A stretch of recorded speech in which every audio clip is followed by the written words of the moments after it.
안녕하세요. 예, 안녕하세요. 네, 삶을 치유하는 말씀 시간입니다. 목사님 반갑습니다. 예, 반갑습니다. 많은 성도들이 예. 성경에서 난해한 말씀 중에 예, 네피림이라는 단어가 있는데요. 예, 이 단어의 정확한 뜻과 의미가 어떤 건지 네, 궁금해하거든요. 예, 자세한 설명 좀 예. 부탁드립니다. 사실 되게 난해해요. 그 신학자마다 의견이 네. 좀 다른 부분도 있고, 주류 신학자들은 이제 네. 대부분 이것을 천사와 사람 사이의 어떤 연합을 통해서 취해서 생긴 자손들, 즉, 사람과 하나님의 아들들이니까 이게 하나님의 아들들을 대부분 천사들이라고 생각을 해요. 네. 그래서 타락한 천사들과 하나님의 딸들이 연합을 해서 낳은 자손. 이렇게 대부분 주류 학자들은 그렇게 생각을 하거든요. 그래서 네. 이 네피림은 히브리어 그대로 번역돼서 네피림이고 네. 영어로는 네필림으로 표현이 되는 건데 네. 이게 사실 중요한 의미가 있죠. 그래서 우리가 천사는 영적인 존재 아니겠어요? 그런데 타락을 했다고 해서 영적인 존재랑 사람의 딸들이랑 어떤 성적인 그걸 관계를 통해서 사람을 어떤 자손을 낳았다 이렇게 받아들인다면 네. 그게 아이러니하지 않겠어요? 그렇죠. 예. 그런데 맞습니다. 그것을 또 이렇게 그 예정을 가지고 주장하는 학자들도 심지어 있어요. 예, 그거는 근데 주류에서는 어쨌든 영적인 의미로 부여했을 때 하나님의 아들들이 사람의 딸을 취해서 연합을 해서 어떤 거인 족속이 됐다. 이게 네. 네피림 단어 자체가 이제 그냥 이게 보편적으로 거인 이렇게 이제 네. 우리가 인식을 하죠. 대부분 성도도 그렇게 예, 알고 그렇죠, 계시더라고요. 그렇죠. 이 거인이라기보다 음. 당대에 용사라고 분명히 성경에 표현이 돼 있어요. 네. 그러니까 그 당대 유명한 용사였다, 용감한 용사였다.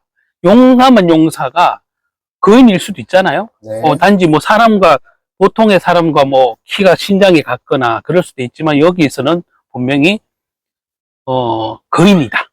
당대의 유명한 용사였다. 또 좀 네. 다른 의미로는 좀 좋게 표현하면 용맹이겠지만 좀 폭군이다. 이렇게도 볼 수 있어요. 그래서 뭐 다양한 해석이 있는데 네. 어쨌든 이 영적인 의미는 타락한 천사가 사람의 딸들을 외모에 반해서 그렇게 어떤 족속을 낳았다면 정말 이거는 아이러니한 거예요. 네, 만약에 그렇죠. 생각을 해보세요. 사단은 우리는 대부분 천사들은 영적인 존재로 보고 육신을 안 가진 존재로 보는데 네. 사람의 딸들을 취해서 성관계를 했다. 음. 이게 정말 있을 수 없는 거예요. 그런데 성경이 어느 부분에도 그걸 자세하게 묘사하거나 그렇죠. 예. 그렇게 했다고 나오지 않아요. 그러면 이제 대부분 이제 신학자들이나 이렇게 성경을 연구하는 분들이 이제 추측을 해보잖아요. 다양한 가능성을 가지고 네. 추측을 해보는데 아마 어떻게 생각이 드세요? 사람의 타락한 천사가 사람의 딸 생각이 들죠. 그러면 성경에는 요 두 차례가 언급이 되는데 네. 없다면 네. 굳이 네피림을 왜 성경은 기록해놨을까 네. 생각을 해보게 되잖아요. 이해가 잘 안 되거든요. 그렇죠? 자, 이건 그냥 일단은 일반적인 해석을 저도 따르자면 영적인 의미다, 그죠? 그래서 사람들이 여기서 구약에서의 하나님의 사람들은 타락한 천사들이라고 주장하는 신학자도 있지만 네. 영적으로 보자면 하나님의 아들들이라는 표현은 믿는 사람들이에요. 그러니까 하나님을 창조주 하나님을 믿는 사람들을 통칭한 하나님의 아들들이라고 이해될 수 있어요. 그리고 사람의 딸들이다 이러면 사람의 딸들은 딸만 얘기하는 게 아니라 전체적으로 그 대표성을 가지고 사람의 딸들이라는 건 하나님을 믿지 않는 사람들, 즉 뭐 우리 이렇게 믿는 분들의 표현을 하자면 하나님을 믿지 않는 일반적인 불신자들 이렇게 표현되죠. 그러면 하나님을 믿는 자들과 믿지 않는 자들의 연합이라는 얘기예요. 네. 그랬을 때 이런 민족이 생겨서, 그건 또 외모적으로도 거인이 돼서 이렇게 있을 수도 있잖아요. 네. 이게 다 추측이에요. 어느 신학자든 그거를 타락한 천사로 보는 신학자들도 있지만, 네. 하나님을 믿는 자들이라고 생각하는 영적인 의미로 하나님을 믿는 자들을 하나님의 아들들이라고 믿는다면, 네. 제가 후자에 설명한 것처럼 하나님이 믿는 부류와 안 믿는 부류가 연합을 해서 자손을 남겼다, 이렇게 받아들일 수 있는 거예요. 아, 그렇죠? 그래서 어쨌든 네피림이라는 건 이렇게 시작이 돼서 단순히 거인이다. 그럼 거인은 다 네피림인가? 네. 이렇게 볼 수 있잖아요. 그래서 네. 네피림은 언제 생겼냐가 중요해요. 자세히 저도 공부할 때도 그랬지만, 네. 네피림은 언제 생겼냐? 노아 홍수 이전의 얘기예요. 네. 그러면 생각을 해보세요.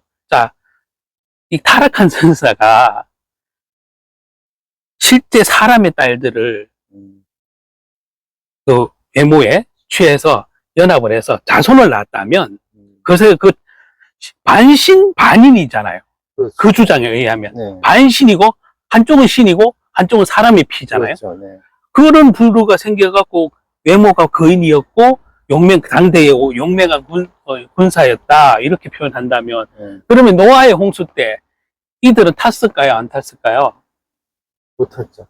그렇죠. 분명히 노아의 그 기록에 의하면 노아의 방주에는 탄 사람은 8식구밖에 없어요. 그렇죠. 예. 그러면은 이 거인들은 타지 않은 거예요. 왜냐, 없잖아요?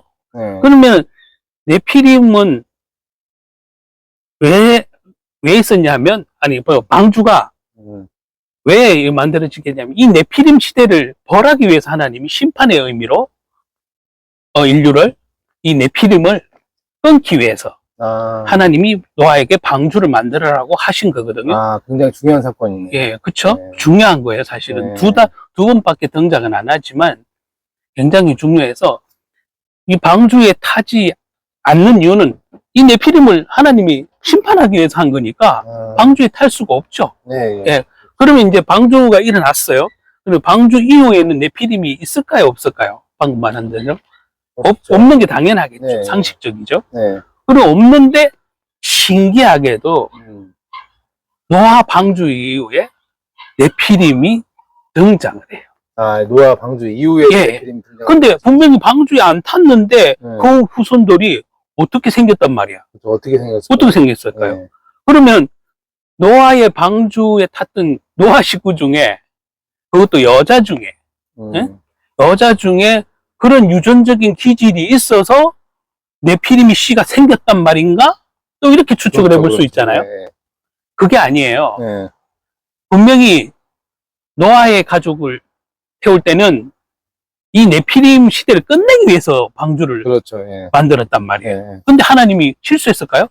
그렇진 않죠. 그건 아니실 거 아니에요. 네. 그러면 후대에 노아의 홍수 이후에 네피림의 후손들이 생겼냐? 그게 성경에는 노아 홍수에 생긴 그 네피림의 후손이라고 불리우는 구절이 딱 있는데, 아낙 자손이에요. 아낙 자손이. 예, 아낙 자손이에요.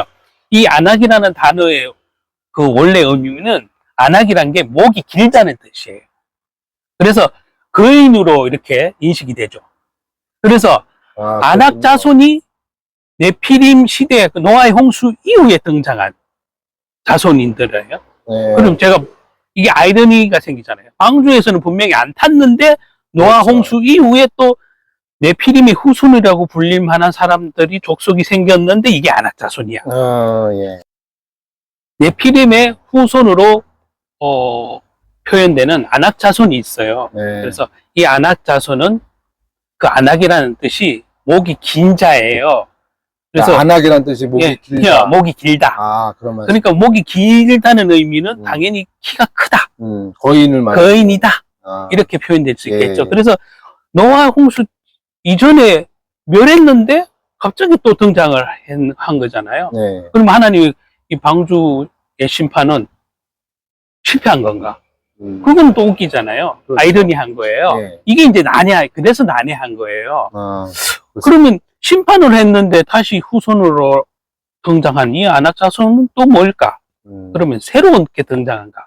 성경은 이 아낙 자손을 분명히 네피림의 후손이라고 표현하고 있어요. 네네. 그래서 이 안악이라는 것은 이게 안악 자손이 또 많이 등장하는 부분이 있는데 네. 그 여호수아가 이제 가나안 땅을 정복하러 가잖아요. 그렇죠. 근데 가나안에 가면 가장 많이 있는 자손이 누굴까요? 안악 자손이에요. 아, 그렇습니까? 가나안 땅에 들어갔더니 그 땅을 차지하는 민족이 좀 있었는데 그 중에 안악 자손이 있었던 거예요. 네. 그래서 하나님은 하나님의 언약의 땅에 가나안을 보냈는데도 거기에 거주하던 자들 중에 또 네피림의 후손이라고 불리는 안악이. 자손들이. 그래서 정탐꾼을 보냈대. 제가 사람들이 이제 이 정탐꾼 얘기는 들었지만은 네피림이랑 연관이 안 돼.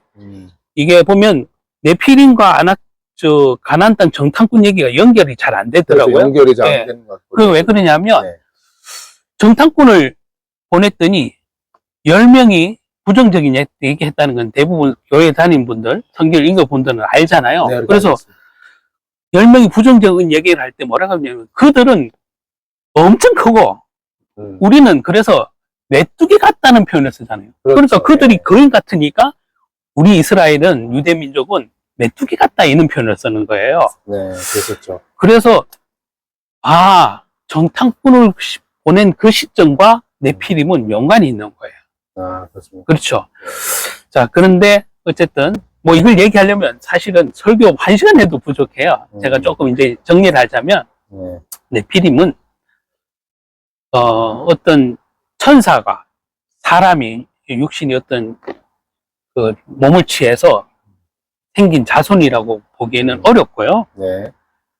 이게 영적으로 보면 하나님을 믿는 자들과 믿지 않는 자들의 혼합을 얘기하는 거예요. 혼합. 아, 그렇군요. 예. 네. 이게 오늘날에 참 중요한데 어떤 의미가 있냐면 제가 이거를 좀 질문을 미리 이렇게 받고 기도하면서 생각이 들었는데 네. 갑자기 저도 그 요한계시록이 생각이 났어요. 아, 그렇습니까? 그게 생각이 났는데 왜 생각이 났냐면 전혀 다른 구조를 같은데 네피림이 있던 그 단어 나온 시절과 이 신약의 끝부분에 있잖아요. 네. 그렇죠? 네. 그런데 생각이 났어요. 믿는 자들과 믿지 않는 자들 이 혼합이 얼마나 인류에게 재앙을 주는지 생각이 났어요. 그래서 이게 하나님이 심판할 수밖에 없는 방주를 통해서 심판할 수밖에 없는 이유가 된 게 그렇죠.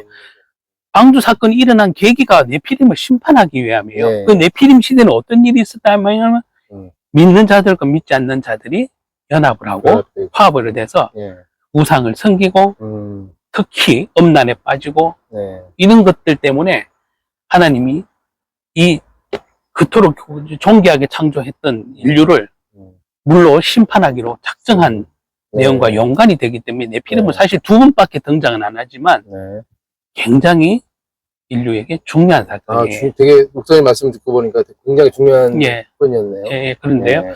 이제 마무리를 요것도 하자면 왜 계시록이 생각이 나냐면 계시록에 3번째 서신에 보면 교회들에 대해서 나오는데 소아시아 7교회에 대해서 나오는데 버가모라는 교회가 나와요. 버가모. 예.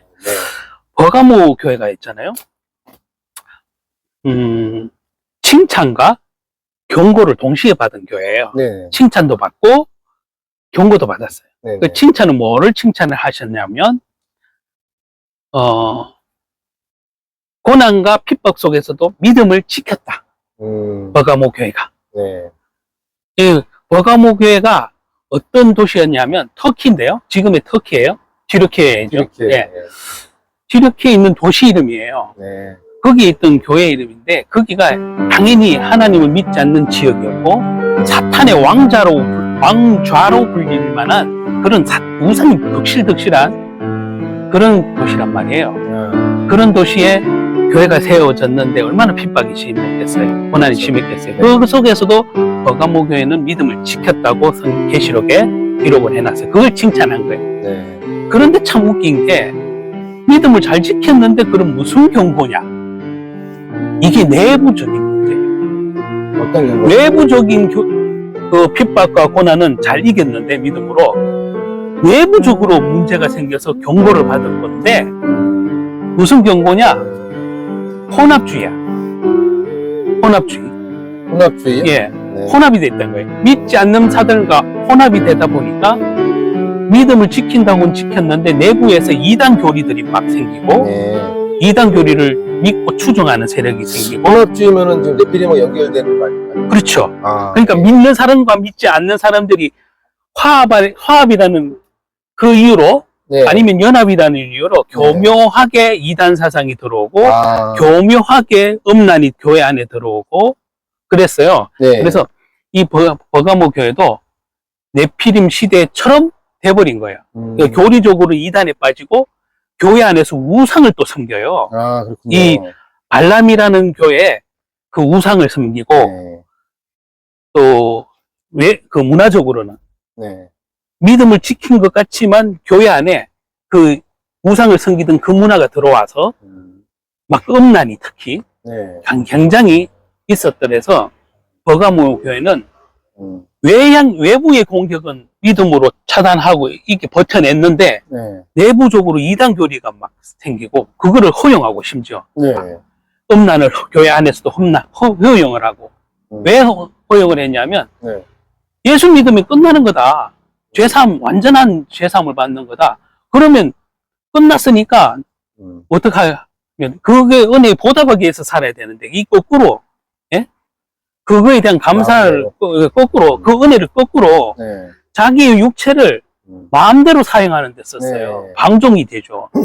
그렇겠네요. 그는 네. 자유를 네. 영적인 어떤 자유를 주신 것에 대한 죄사함에 대한 것을 은혜를 정말 원수로 갚는 거예요. 네. 그러니까 이게 교회가 음란해진 거예요. 그래서 버가모 교회는 칭찬과 경고를 동시에 받은 교회예요. 그래서 이게 오늘날 사실은 우리 교회의 모습, 특히 한국 교회의 모습이 아닌가 많은 생각이 들어요. 왜냐하면 사회와 이렇게 연합하고 화합은 좋은데 그 화합과 연합을 통해서 이단 사상이 들어오고 네. 교회 성도들이 정말 오히려 거기에 사로잡히고 네. 교회의 음란이 허용이 되고 알면서도 죄가 허용이 되고 그게 구원과 연관이 있는 것처럼 구원을 그렇게 값싼 구원을 막 하게 돼요. 그러면은 네. 교회의 음란과 지금의 한국교회가 맞는 그 많은 문제들 속에 사실은 저도 목회자지만 목회자들의 아니면 믿는 사람들의 음란 그리고 돈에 대한 횡령 문제 그게 많은 지탄을 받잖아요. 그게 지금 현재에서도 엄청 중요한 이 의미네요. 이 그렇죠. 그러면 지금도 이 네피림의 그 거인은 없지만 네. 우리 내적인 우리 문화적인 네피림 시대를 사는 거죠.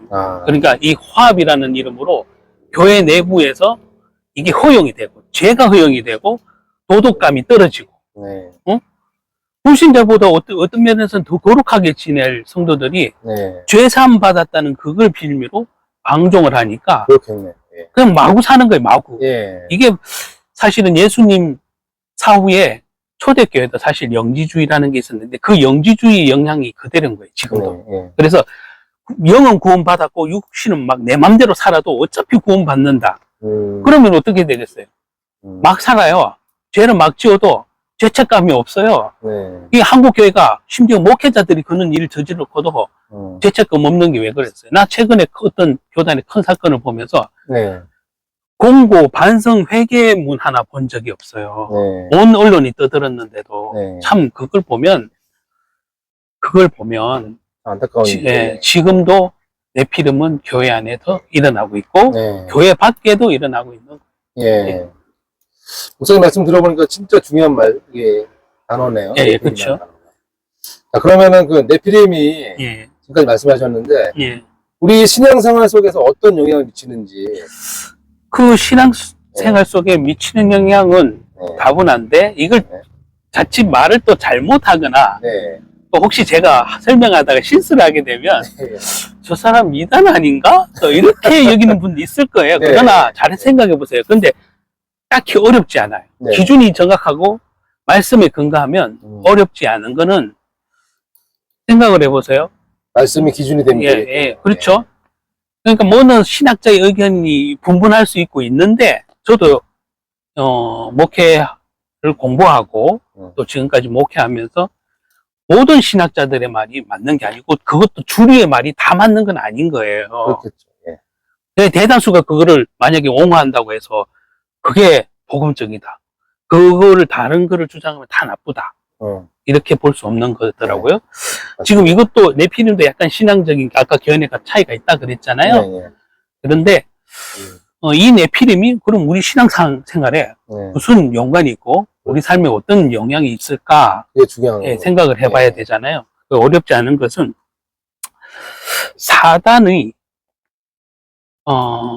하나님의 아들이 나타나신 것은 사단의 일을 멸하러 오심이라 이런 네. 말이 있어요, 신약에. 네. 그러면은 그 문구 하나만 보면 예수님은 여러 가지 일을 했는데 사단만 멸하러 오셨냐? 이러면서 또 그거를 빌미로 예, 빌미로 뭐 이단이네 아니네 말하는 사람들이 있는데, 그럼 베드로가 이단이어야 돼요.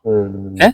베드로 전서 있잖아요. 네. 하나님의 아들이 나타나신 것은 마귀의 일을 멸하러 하십니다. 그럼 그렇죠. 멸하러 왔다는 개념을 잘 생각해야 돼요. 창세기 3장 15절을 그거를 이루러 오셨다. 그는 메시아다. 그는 그리스도라. 이거를 말하기 위해서 창세기 3장을 이루러 오신, 언약을 성취하러 오신 그분을 설명하려고 베드로는 그 말한 거예요. 하나님의 아들이 나타나신 것은 네. 마귀의 일을 멸하란다. 여자의 후손이 와서 뱀의 머리를 상하게 할 거다. 그걸 이루러 오신 분이 예수 그리스도다. 그걸 설명한 게 네. 베드로 전서의 그 말씀인 거예요. 네, 이거를 맞습니다. 요거 하나만 딱 잘라내서 예수님은 하신 일이 많은데 사랑도 전하고 뭐도 전하고 뭐를 했는데 마귀만 멸하러 온 것처럼 말하니까 저 사람들은 이단이야. 이렇게 할 수 있는 거예요. 근데 잘 생각해야 돼요. 아까 노아의 방주 사건 왜 일어났죠? 네피림이. 네피림. 네. 그러면 이 시대에 그럼 네피림이 아예 없느냐? 그 거인 족속은 없을지 몰라도 교회 안팎에 우리의 삶에 그런 믿지 않는, 그렇죠. 예, 영적으로 보면 믿지 않는 문화와 믿는 자와 믿지 않는 자의 혼합주의를 말씀해 하시는군요. 예, 맞아요. 네. 그 예시를 들자면 지금 교회 안에도 이렇게 여러 가지 세계적인 기독교 단체가 있는데 그거는 단체들이 여러 논란이 있어요. 그게 이제 대부분 종교 다원주의를 주장하기 때문에 교계 내에서도 문제가 되고 그렇습니다. 그래서 세상과 화합하는 거는 좋은데 그 화합을 통해서 이단 사상과 우상 문화가 교회 안에 들어오고 또 그런 게 확산이 되고 아까 말한 노아의 홍수 때처럼 네피림의 그 역사가 우리 교회 안에서도 영적인 네피림 그런 이어지기 때문에 우리가 항상 경계하는 거죠. 예, 맞습니다. 종교 다원주의를 말씀하시는 거죠? 예, 맞습니다. 예. 자, 그럼 마지막으로 네피림을 끊는 기도 방법을 알려주시면 감사하겠습니다. 예, 네피림은 홍수 전에도 있었고 홍수 후에도 있었던 거예요. 그래서 생각해 보면 그럼 지금은 없을까요? 지금은 있겠죠. 지금도 있겠죠. 네. 지금은 저 최후의 저 심판의 날이 오지 않았으니까요. 네. 그러니까요. 결국에는 우리의 싸움은 영적인 싸움이라고 성경은 누누이 강조하고 있는데 지나치더라도 네. 이거는 우리가 정말 영적 싸움을 해야 되는 일인데 어쨌든 이 네피림의 문화가 세상 문화라면 우리 교회 안에서도 이런 문화가 혼합되어서 우리의 영혼을 말 그대로 좀먹게 되는 거예요. 그리고 복음은 희미해지고 성도들은 하나님의 능력이 나타나지 않고 심지어 분별도 안 되니까 자꾸 이단에 빠지고 우상 문화를 섬기게 되죠. 그래서 이제 그런 건데 네피림을 어떻게 끊느냐? 예, 말씀을 좀 근거해서 제가 말씀을 좀 드리자면 성경에는 신약 성경에 이런 표현이 있어요. 마가복음 3장 27절에서 30절에 보면 먼저 강한 자를 결박하라 이런 말씀이 있어요. 이 강한 자가 누굴까요? 강한 자는 그렇죠. 이 보이지 않는 사단인 거예요. 하나님을 대적하는 일을 계속 도모하는 게 사단이잖아요. 그렇죠. 예. 그래서 이 강한 자를 결박할 능력은 우리에게 또 있을까요, 없을까요? 있겠죠.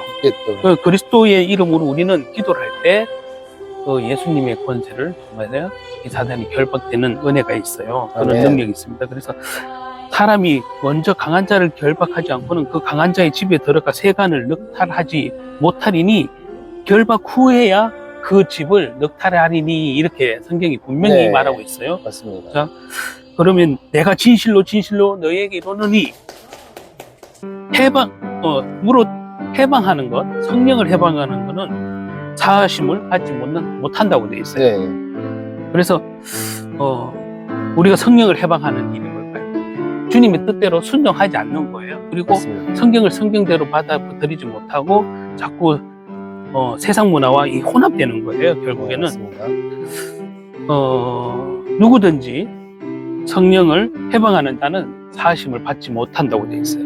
자, 이 말을 할 때 어떤 상황이었냐면, 이는 저희가 말하기를 더러운 귀신들이 들렸음이라, 이렇게 말할 때 예수님이 강한 자를 결박하라 부탁하시는 거예요.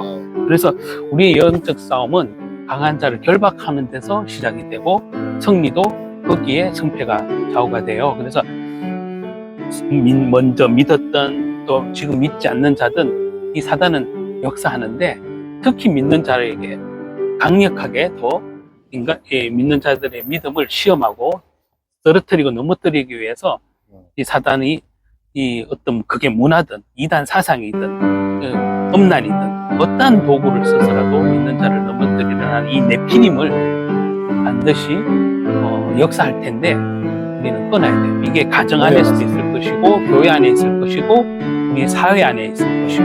그러니까 이 네피림의 역사는 주님 오시는 날까지 사실은 알게 모르게 다 역사하는 건데, 우리가 그래서 영적 무장을 위해서라도 오늘 네피림에 대해서 좀 정리를 하면서 기도를 해서 우리가 승리해야 될 줄 믿습니다. 반드시 그래서 끊어야 되겠네요. 그러니까 강한 자를 결박해라. 그렇죠. 그래, 이 강한 자를 결박하는 것이 믿는 우리들의 또한 무기고 영적 전투예요. 이게 또 삶의 신앙에 승리하는 비결이고, 또 사회에도 빛과 소금이 되는 아주 중요한 기도가 되겠죠. 그러니까 하여튼 이렇게 한 주 네, 알겠습니다. 자, 마지막으로 네피림을 끊는 기도로 한 주간을 승리하기 바랍니다. 네, 감사합니다. 다음 시간에 뵙겠습니다.